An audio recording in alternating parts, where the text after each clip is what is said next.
Já, então nós vamos começar hoje falando com a diáspora africana. O que vem a ser a palavra diáspora? A gente ouve Fuga? não é fuga, não é a palavra fuga, não cabe muito bem aqui. A gente ouviu muito isso quando nós estudamos os hebreus. Os hebreus, nós tivemos a primeira e a segunda diáspora. Lembra disso? Ah, é o momento da Bíblia? Sim. Foi a O que vem então de saída? É uma dispersão. Houve alguns probleminhas e eles se espalharam pelo mundo. Hoje nós vamos falar sobre a diáspora africana. Foi quando os africanos vieram para as Américas. Não só para o Brasil, como para todas as Américas, mas não foi uma diáspora de livre e espontânea vontade. Foi uma diáspora forçada, tá? Então vamos assistir a um vídeo pequeno, né? Você depois pode assistir a outros. Professora Tânia, antes da gente falar de diáspora, a gente tinha que falar sobre, além da influência na dança, a língua portuguesa, a gente não falou. Tá, agora não dá tempo mais, agora é aqui.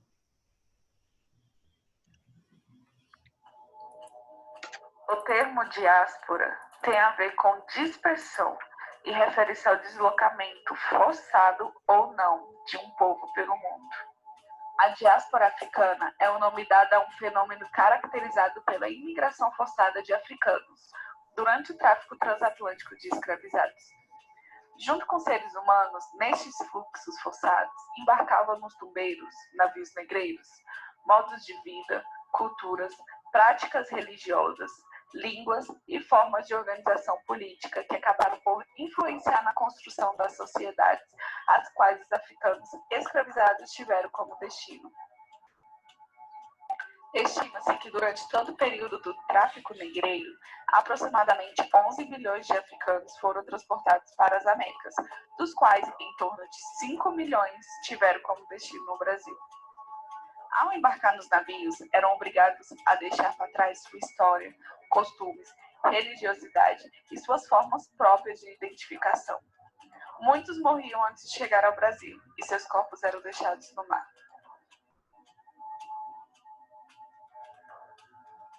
Quando falamos em escravidão, é difícil não pensarmos nos europeus que superlotavam os porões de seus navios, de homens trazidos da África, independente de suas vontades, e que foram colocados à venda de forma desumana e cruel por toda a América.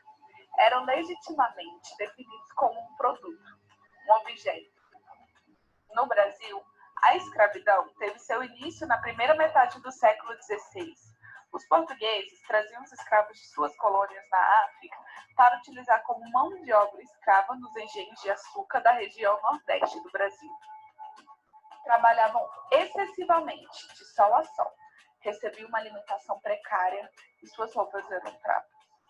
À noite, recolhiam-se nas senzalas, galpões escuros, úmidos e com pouca higiene, e eram acorrentados para evitar fugas. Constantemente eram castigados fisicamente, sendo que o açoite era a punição mais comum no período do Brasil colonial. Eram proibidos de praticarem a sua religião de origem africana ou de realizar suas festas e rituais africanos. Eram obrigados a seguir a religião católica imposta pelos senhores de engenho, e também era exigido adotar a língua portuguesa na sua comunicação. Porém, mesmo com todas as imposições e restrições, não deixaram a cultura africana se extinguir. Escondidos, realizavam seus rituais, praticavam suas festas, conservaram suas representações artísticas e desenvolveram uma arte marcial disfarçada de dança, a capoeira.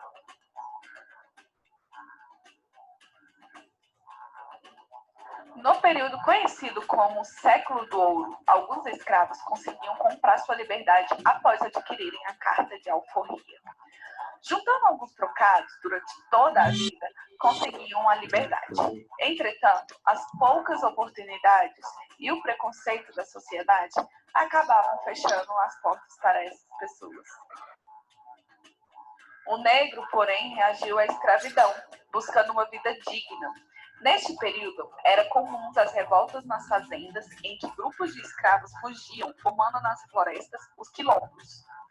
Estes quilombos eram comunidades organizadas, onde os integrantes viviam em liberdade, através de uma organização comunitária aos moldes do que existia na África. Nos quilombos, os negros africanos podiam praticar sua cultura, falar sua língua e exercer seus rituais religiosos.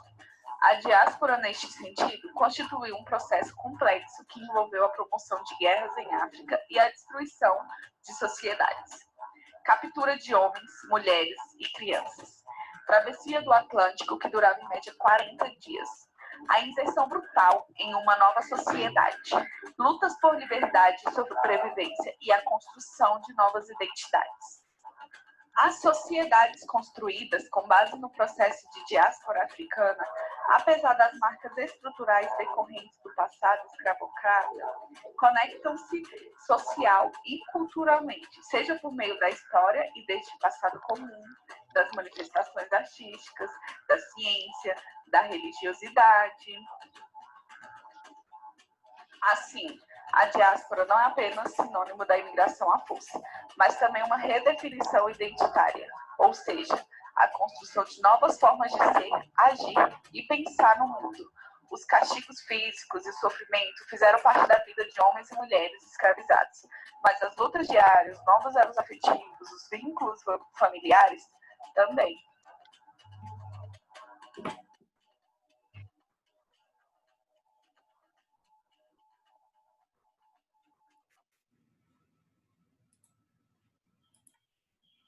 Vou pegar o livro aqui de vocês, que eu já estou no outro livro, na outra sala.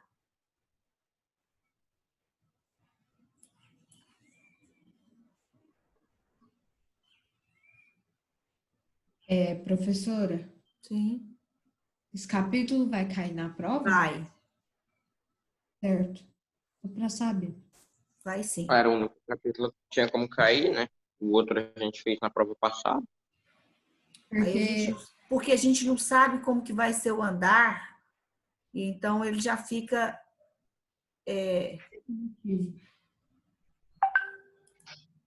Provavelmente o que vai acontecer é que eu vou dar umas 2 perguntas dele, ou 3, e umas 2 ou 3 do outro. Ah, tá, entendi. Vamos esperar para ver, né, Vinícius, como que vai ser o andamento.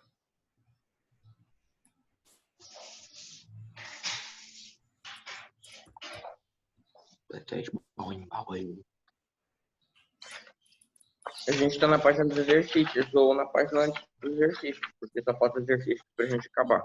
Não, ainda falta uma coisinha aqui ainda, meu amor. Espera aí. Acho que é a página 81. Aqui. Nessa página aqui, o Vinícius falou que falta ler essa página aqui. Então, nós estamos falando sobre influência. Influência de dança, influência de alimentação, influência no idioma. Então, além da influência da dança, a língua portuguesa falada no Brasil também recebeu diversas contribuições de povos bantus. Várias palavras como dengo, farofa, moleque, neném, quitanda, samba têm origem nos dialetos dos povos bantus. Além disso, a tendência que o brasileiro tem de evidenciar na fala algumas vogais que na escrita não aparecem, como é o caso de advogado, ritmo, que são pronunciados como advogado e ritmo, também tem origem nas línguas dos bantus. A dupla negação, como eu não vou não, e a tendência em não conjugar alguns plurais, como as menina, também tem origem nos bantus. O congado, que é uma festa, uma manifestação cultural, muito comum em várias regiões do país, até os dias de hoje, também é contribuição dos bantus. As festas ligadas a essa tradição são observadas dos 2 lados do Atlântico.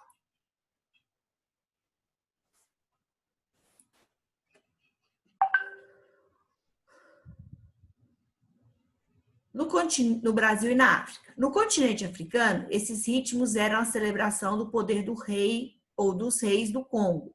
Daí a origem de seu nome, congado. Já no Brasil, as festas serviam para exaltar As figuras se destacavam entre os africanos que viviam em suas comunidades. As celebrações envolvem batalhas simuladas misturando dança. Apesar de sua origem africana, o congado era praticado por africanos católicos e colaborou para promover o sincretismo. O que é o sincretismo? Misturas de práticas religiosas dos bantus com as práticas religiosas europeias, o cristianismo. Um exemplo disso é que em muitas cerimônias do congado são ainda hoje celebrados temas cristãos, como a luta dos europeus contra os mouros e os muçulmanos que invadiram a Península Ibérica. Vamos lá. Nós estudamos que nós tivemos uma guerra santa. Qual foi essa guerra santa que expulsou os mouros da Península Ibérica? Cruzadas, As cruzadas. Então, hoje aqui no Brasil, em algumas partes do país, nós temos essa dança, essa festa. Aqui na região de Goiás, Goiás Velho, Perinópolis, nós temos a cavalhada. É uma festa onde há 2 grupos e eles ficam tipo fazendo cavalhadas pela cidade, mostrando que os cristãos detonaram ou tiraram do poder os mouros. Vou colocar uma imagem para vocês verem. Era revoltas? Mas nesse caso aqui é só festa, né? Esse caso aqui é só festa.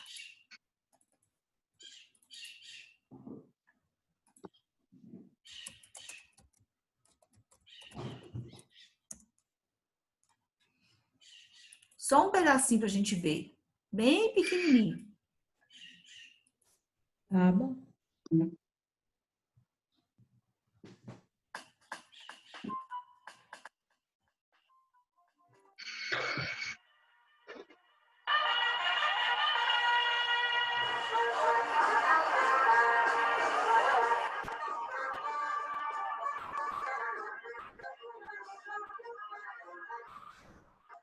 Cavalhada é no domingo de Pentecostes, que dá 50 dias depois da Páscoa, é domingo, segunda e terça-feira. A festa começou em 1826, é uma luta entre mouro e cristão.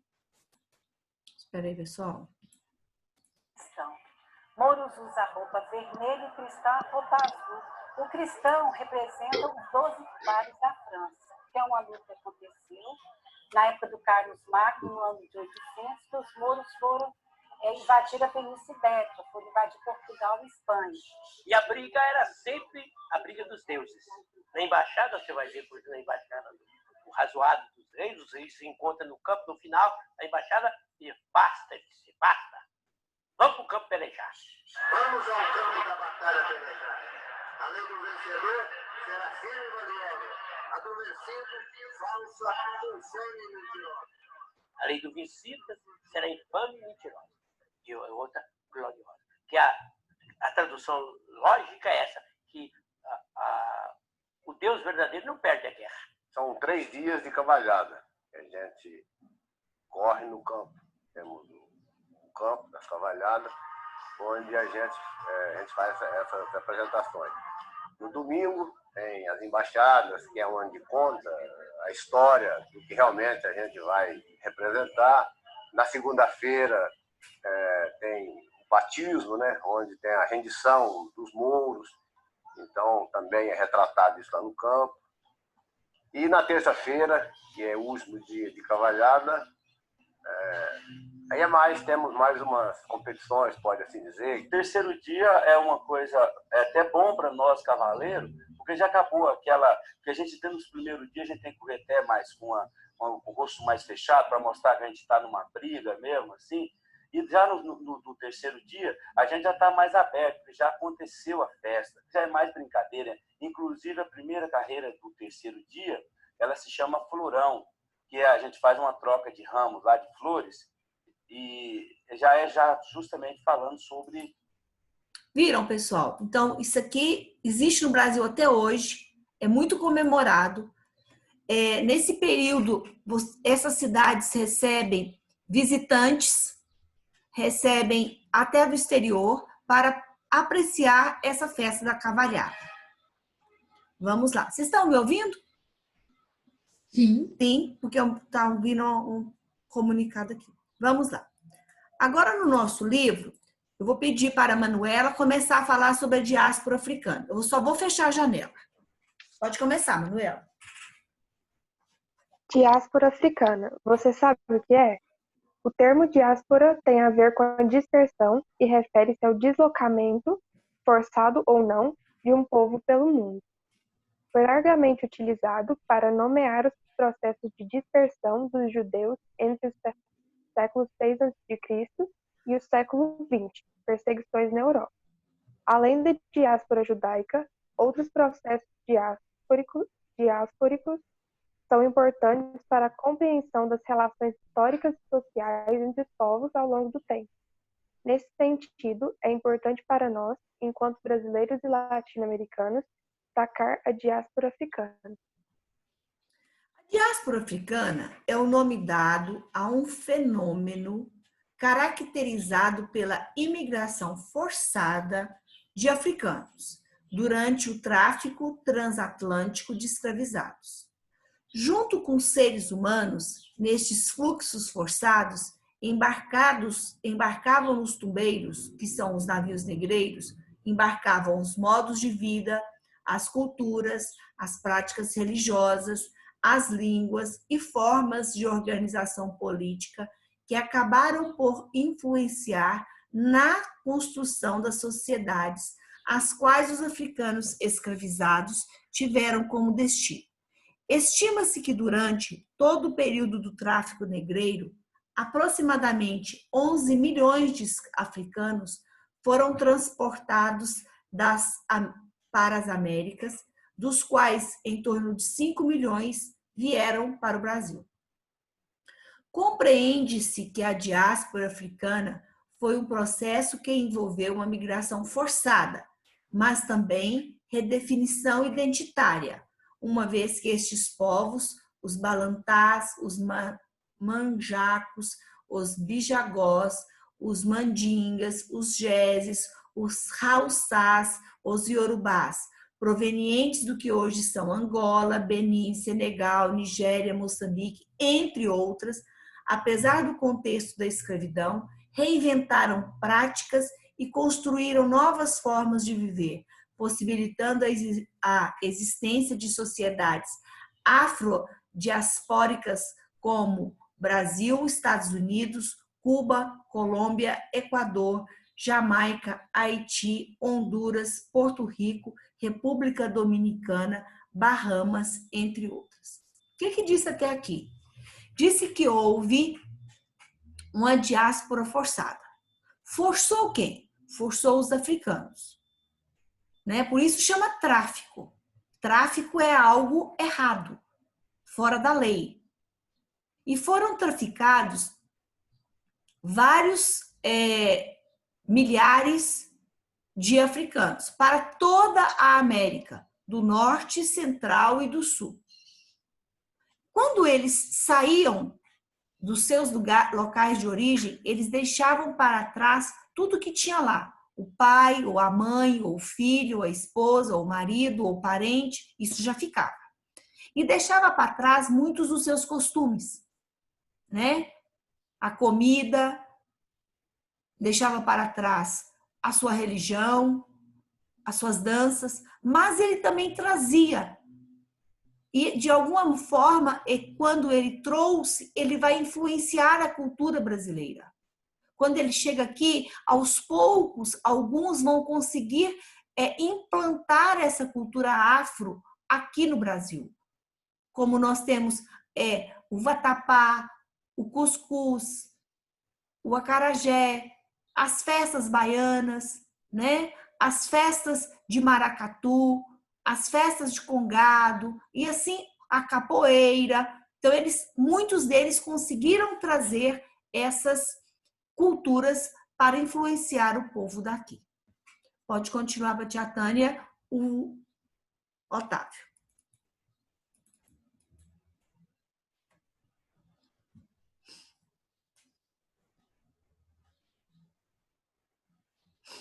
Ao embarcar, professora? Sim.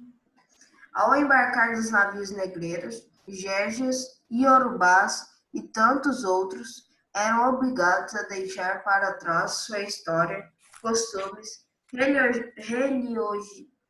religiosidade e suas formas próprias de identificação. Passavam, então, a ser identificados pelos traficantes com base nos portos de embarque, nas regiões de procedência ou por identificações feitas pelos traficantes. Neste contexto, na diáspora, novas configurações identitárias iam surgindo. Bantus, povos provenientes do centro-sul do continente, Nagôs, povos de língua iorubá, Minas, provenientes da costa da Mina, além destes crioulos escravizados nascidos na América e, em um contexto de fim de escravatura, afrodescendentes. Isso vem nos informar como eles passam a ser rotulados, né? Manuela, de Patrocínio, Larissa, de Coromandel, Vinícius, de Belo Horizonte, a Lara, de Uberlândia. São os portos que eles embarcaram, ou as regiões onde eles foram capturados. E os que já nasceram aqui no Brasil, que eram escravizados, os chamados crioulos. Então, isso foi formas de rotular, né? Aqueles caras lá de Patrocínio, aquele povo lá de Coromandel, aquela turma lá de Guimarães. Então, isso são formas de rotular. Tá? Pode continuar, Larissa.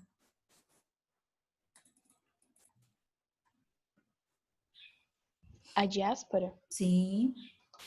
A diáspora, nesse sentido, constituiu um processo complexo que envolveu a promoção de guerras entre a África, de guerras em África e a distribuição da sociedade, captura de homens, mulheres e crianças, travessia do Atlântico que durava em média 40 dias, entre Angola e a Bahia, por exemplo. A inserção brutal de uma nova sociedade por lutas de sobrevivência e a construção de novas identidades. As sociedades construídas com base no processo da diáspora africana, apesar de marcas estruturais decorrentes do passado escravota, conectaram-se social e culturalmente, ou seja, por meio da história e deste passado comum, das manifestações artísticas, da ciência, da religiosidade, da black música, do jazz, do soul, do reggae e do samba. O que vem falar aqui? Das influências que eles nos trouxeram. Todos esses grupos afros, né? Todos esses grupos da África trouxeram para as Américas influência. Quando a gente fala no jazz, no soul, que é música predominante nos Estados Unidos, é uma influência africana. Na culinária. E isso tudo fez de todo o povo das Américas culturas mistas. Nós temos uma miscigenação. Por exemplo, quando você fala de Estados Unidos, tá me ouvindo, Manuela? Quando você fala de Estados Unidos é uma mistura de quê? De nativos, que são os indígenas que tinham lá, por exemplo, os apaches, né? Você vai misturar com os ingleses, porque é uma colonização inglesa, e com os africanos. O Brasil, da mesma forma. E todas as Américas, nós vamos ter essa influência, essa miscigenação. Agora que vai vir dever, vários vocês vão fazer na casa de vocês. Agora aqui eu quero que você, Vinícius, comece a leitura. Se em nome de Cristo destrói, em nome de Cristo vamos reconstruir. Evangélicos ajudam a reerguer um terreiro queimado. Aqui em Patrocínio, alguma casa de vó ou de bisavó fala assim, a gente tem a casa e no fundo da casa a gente fala assim, tem um quintal. Quem já ouviu falar isso? Tem um quintal. Quando a tia Tânia era pequena, praticamente não existia essa palavra quintal. Falava assim, lá no terreiro. Ah, muita gente fala ainda. Muita gente ainda fala. Muita gente ainda fala, é normal. Pois é, fala lá no terreiro. Então, o texto que o Vinícius vai começar a ler vai falar do terreiro. Mas só que é um terreiro na casa de uma dona que ela praticava uma cultura, uma religiosidade africana. Então, aí é um terreiro de reza, é um terreiro de candomblé, é um terreiro de umbanda. Não é um quintal, mas é no quintal da casa dela. Então, preste atenção. Pode começar, Vinícius. Lugar de encontro e devoção de praticantes do candomblé há 17 anos, o terreiro de Conceição de Lissá tem recebido nos últimos meses visitantes inusitados. O templo está sendo reconstruído com a ajuda de evangélicos. Em meio a diversos casos de intolerância e violência contra as religiões de matriz africana, um grupo arrecadou mais de 12 mil reais para as obras depois que o espaço foi parcialmente destruído em um incêndio. Então, vamos entender aqui. Existia uma senhora, essa senhora tinha na casa dela, no terreiro da casa dela, ou seja, no quintal da casa dela, um templo religioso afro. Só porque tem pessoas que não sabem respeitar. Acha que aquilo lá é um local de influência do demônio. Acha que religiões africanas, de matrizes africanas, é perigoso, que vai fazer macumba, que vai destruir o casamento. Na verdade, o que acontece? Essas culturas africanas, elas, assim como as nossas cristãs, trabalham para o bem. Mas se alguém quiser trabalhar para o mal, também trabalha, até sendo cristão. Você pode ser um cristão do bem ou do mal. Então, esse templo aí foi queimado. Mas apareceu um outro grupo para ajudar na reconstrução. Um grupo evangélico, que vai fazer um processo de arrecadar dinheiro para ajudar a reerguer o que foi queimado nesse processo. Pode continuar, Vinícius. Aquele foi o 8º ataque ao local de culto da Mãe de Santo. Antes, tiros haviam sido disparados contra o templo e a casa de Conceição. 3 carros que pertenciam a candomblecistas de seu grupo foram queimados. A polícia ainda não identificou os responsáveis pelo crime. No ano passado, 71,5% dos casos de intolerância religiosa registrados no Rio de Janeiro foram contra grupos de matriz africana. Isso segundo a Secretaria de Estado de Direitos Humanos e Políticas para Mulheres e Idosos. Crimes de ódio contra os adeptos de religiões como o candomblé e a umbanda também ocorrem em outras partes do país, que possui cerca de 600 mil devotos de crenças de origem africanas, segundo o censo de 2010. Vou aumentar aqui um pouquinho. O Babalaô acompanhou desde o início a ação de apoio ao terreiro em Duque de Caxias, organizada por Luz Marina. Esse ato é um divisor de águas na luta contra a intolerância religiosa no país, comenta ele.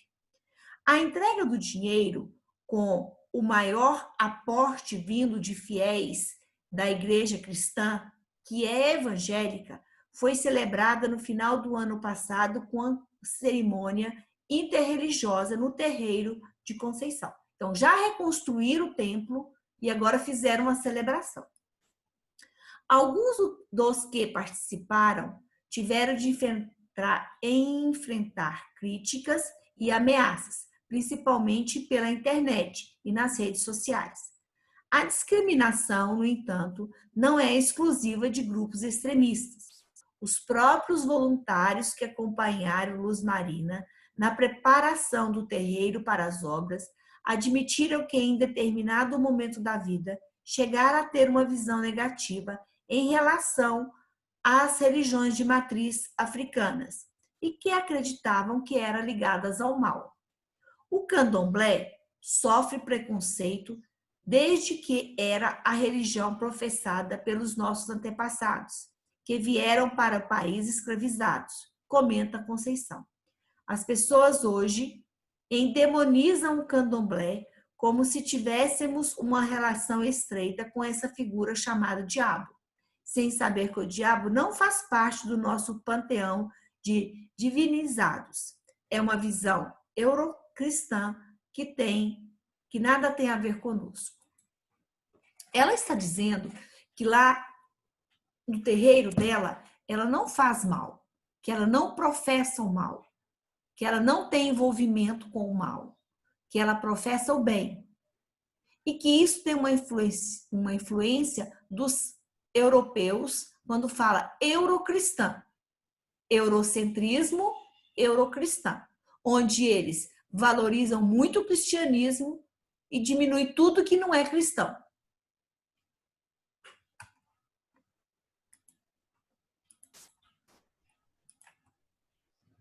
O candomblé e a umbanda, assim como outras manifestações culturais de origem africana, são indiscutivelmente parte constitutiva da cultura brasileira. Na sua opinião, por que essas religiões são vítimas de preconceito e desprezo por parte dos brasileiros e qual a sua relação com o passado escravista? Vamos ver aqui. Até pouco tempo, as religiões evangélicas eram mal vistas na nossa cidade. Quando batia na porta, no domingo, a gente ia atender a porta e falava: "Ixa, os crentes estão lá na porta. Ixa, os crentes chegaram. Nossa, agora começa a falação." O tempo foi passando e isso foi melhorando. Porque o povo de Patrocínio percebeu que os evangélicos só queriam fazer a difusão da Bíblia. Só queriam nos ensinar sobre a Bíblia. E que eles são muito sábios em relação à leitura da Bíblia. Porque eles leem a Bíblia todos os dias. E o católico não lê todos os dias. Na verdade, os evangélicos sabem mais da cultura bíblica do que os católicos. Nós, católicos, a gente tem o hábito de fazer orações repetitivas. A Ave Maria, a Salve Rainha, o Pai Nosso. E os evangélicos, eles leem a Bíblia e fazem orações espontâneas. Senhor, eu preciso disso, me ajuda nisso, eu te agradeço por isso. Então, são maneiras diferentes de conduzir, mas que todas nos levam a Cristo. Quando pergunta por que temos tanta resistência com as religiões de matriz africanas, é porque nós não conhecemos. Se nós conhecêssemos, nós daríamos o devido valor. Mas a gente não conhece. E foi colocado na nossa cabeça que eles são do mal, que eles professam mal, que eles trabalham para o mal, que eles fazem macumba, que vai nos atrapalhar. E quando fala que vai nos atrapalhar, obviamente que a gente tem medo. Ninguém quer ser atrapalhado. Ninguém quer ficar doente. Ninguém quer ficar pobre. Ninguém quer perder o filho, nem o marido, nem a esposa. Né? Então, por isso, temos que começar a ter uma outra visão sobre essas religiões.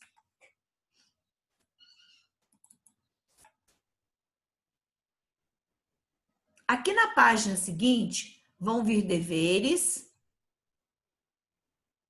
e depois vão vir os testes. O que a tia Tânia quer que vocês façam? A nossa aula vai cair daqui a pouquinho e a tia Tânia vai chamar de novo. Então, o que vai acontecer? Vocês têm deveres para fazer, que agora é por sua conta. Você é responsável pelos deveres. Se você fizer os deveres e tiver dúvida, você pode me chamar no privado. Hoje ou amanhã. Aí você dá um tempo para eu descansar e a gente começa depois do feriado de novo. Professora, Né? pode usar para estudar para a prova, igual eu faço com matemática? Eu Pode, acredito que essa, Vitor, eu acredito que essa é uma ótima opção. Ah, tá. Eu já comentei com vocês aqui, não tenho mais certeza, que eu já comecei a corrigir as avaliações. Comentei aqui hoje? Comentou hoje no início da aula. Isso, então, Sim. isso. Então, tem notas que já estão lá. Mas eu vou disponibilizar a prova para vocês até amanhã. Qualquer dúvida, pode me chamar de novo no privado.